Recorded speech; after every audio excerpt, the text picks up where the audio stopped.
What's going on, guys? It's Rogan here, and I just wanted to do a video talking about what I would do if I were the coach, if I was the general manager of the London Spitfire going into the 2022 season.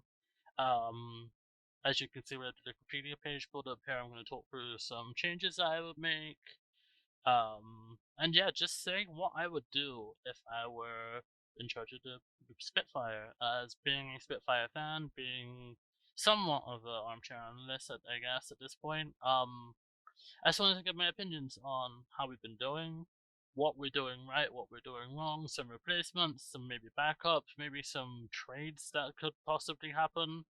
Um, Obviously, some of this is a bit fantasy, and some of this could actually happen. There are reasoning behind a lot of different things I'm gonna go through, but starting off, we all know the Spitfire haven't had the best season so far. We're 0-12 at the moment. We're going into the last stage. We have the possibility to go on 1-15, I'm guessing, if we compete the Vancouver Titans on the last day of the season. But it's been a transitional year for the London Spitfire. It's been two transitional years, really, because they released the entirety of last year's Asia, basically Asian contenders squad that when we were in the APAC region, in favor of an EU contenders team, the British Hurricane from last year, the first season of contenders, who were dominant, I'll have you know, but unfortunately, it hasn't quite translated into a win or any kind of notable things apart from maybe that one game against the Shock, but otherwise it's been a rough time for the London Spitfire. We've had some bright spots with Sparker come in. Sparker's looked really good, but some of this the experience in this team hasn't really helped, and just the contenders, because what you can get away with in contenders, you can't really get away with in the Overwatch League, and that's come back to bite them in the ass a lot of times. And I will say, people like Calyx, people like Hardy, Morphic, they've all got significantly better since the first time we saw them out in the Overwatch League. But they're nowhere near being able to contend right now, and I'm not even trying to be mean by saying that. It's just unfortunate. That they haven't been able to make the transition as well as everybody thought they were going to be. As I said, dominant force in contenders, won contenders last year, so there's a lot of expectations going on this team, and I don't think it was fair to put all of that onto this team. I don't think many people expected them to do well, but there were some times that, oh, maybe they'll do something this season, maybe they'll have a good season. It hasn't really coached well. As you can see up here as well, we've had some issues with coaching. Obviously, Reprise retires from professional Overwatch coaching. Fisher's coming, and since Fisher has come in, the results have improved. The coaching has gotten a lot better. No disrespect in any ways to Reprise. Um, they did their best.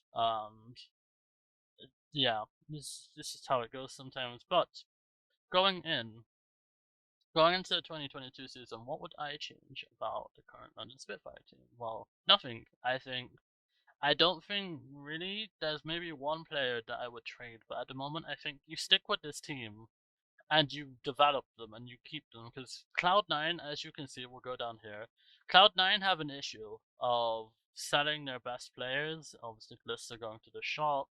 A lot of the team, some of them retiring. You got Bernard going over to the Honghu Spark.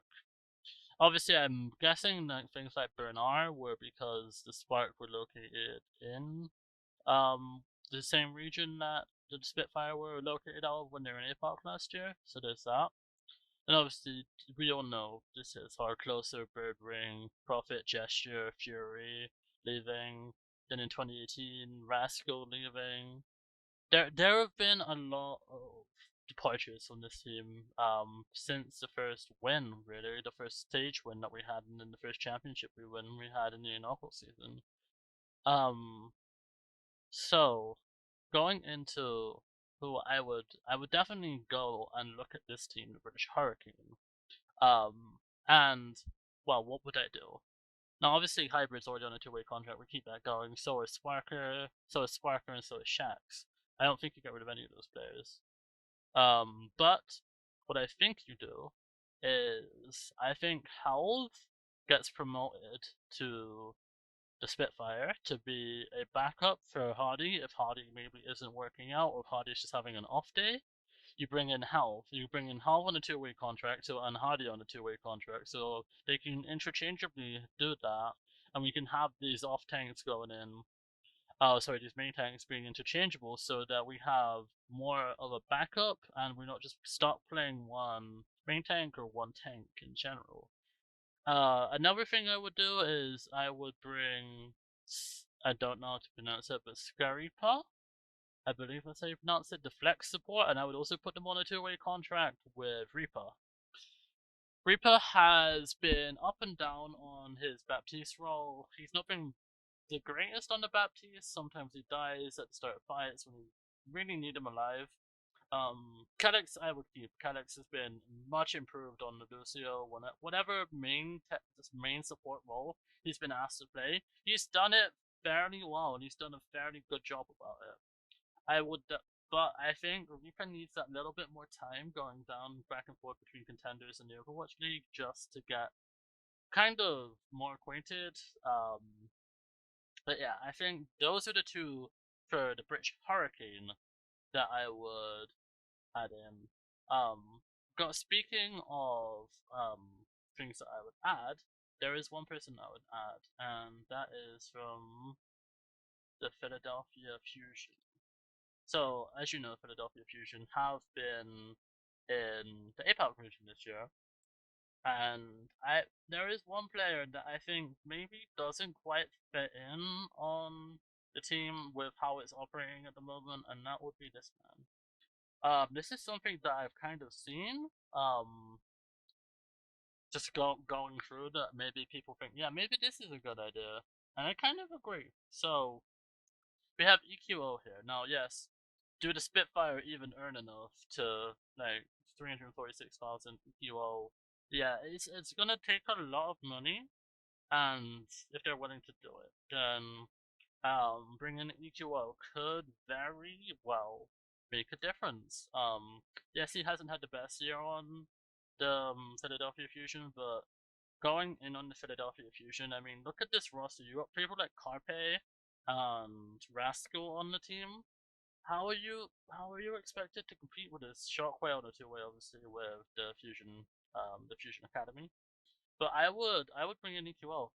If you had to bring in one player, sign one player in the off season, I would bring in EQL from the Philadelphia Fusion. I think that would be a good acquisition. Whether or not he works out on this team is a different story, but I think that he'll add a lot to this team. And like I said, this is a trade that I was considering doing, and I hate as much as I hate to say it, but I think the trade needs to be Blase. Blase came in as the experience. I believe he came in from the Houston Outlaws last season. Maybe looking like the bright spot in a Fusion Outlaws team who really didn't look the greatest last season.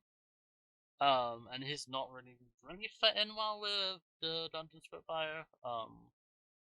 Just London wants to play this slow comp, and I don't think he fits it as well as somebody maybe like EQO could.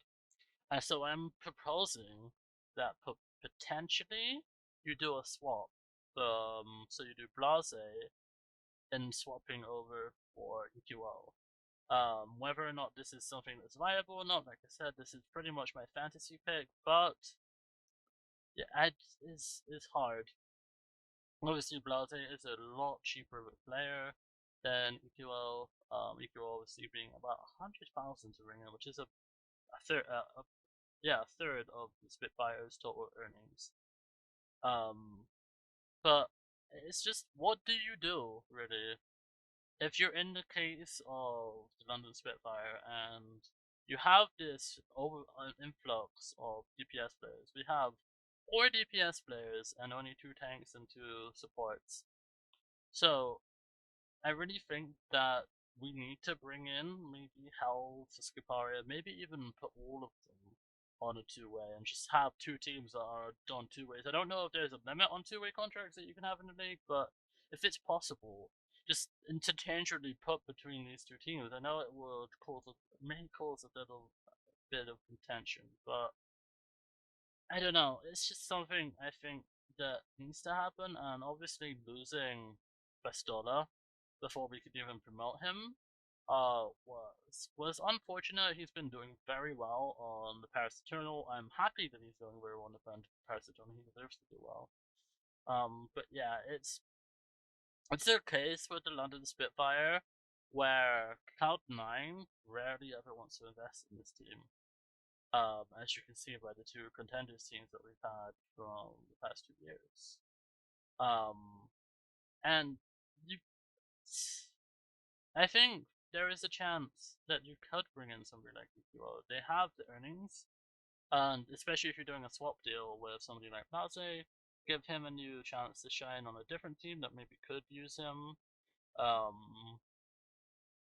And then bring in somebody who's been struggling on the Philadelphia Fusion. That is my suggestion for one pro like experienced player bringing EQO. But then I think if you're investing in the youth building a long-term project, I think more of these players need to be on a two-way contract, and it's just whether or not they want to do it or not. I think they should. Obviously, this team has been underperforming, but it's not completely their fault. They've been doing their best. That's what we can ask from them. There has been improvements, and I truly believe that this team will not go without a win all season. Whether or not that comes only against the Vancouver Titans, or if we beat somebody else along the way, maybe the Toronto Defiant, maybe somebody else, but I believe there's a win in the wind for this team, for my team, and that's what you really have to hope for when you're supporting a team that isn't really doing that well. So I hope you enjoyed this video. That was just me talking about what I would do if I was the Spitfire manager going into next season. Hopefully next season is a lot better for the London Spitfire. Hopefully homestands return, they'll build the energy of the fans being in the stadium again, and who knows, maybe that will make a difference. But until then, I really do hope you enjoyed this video. As always, hit that like button, subscribe if you're new, and I'll see you guys in the next video. Bye!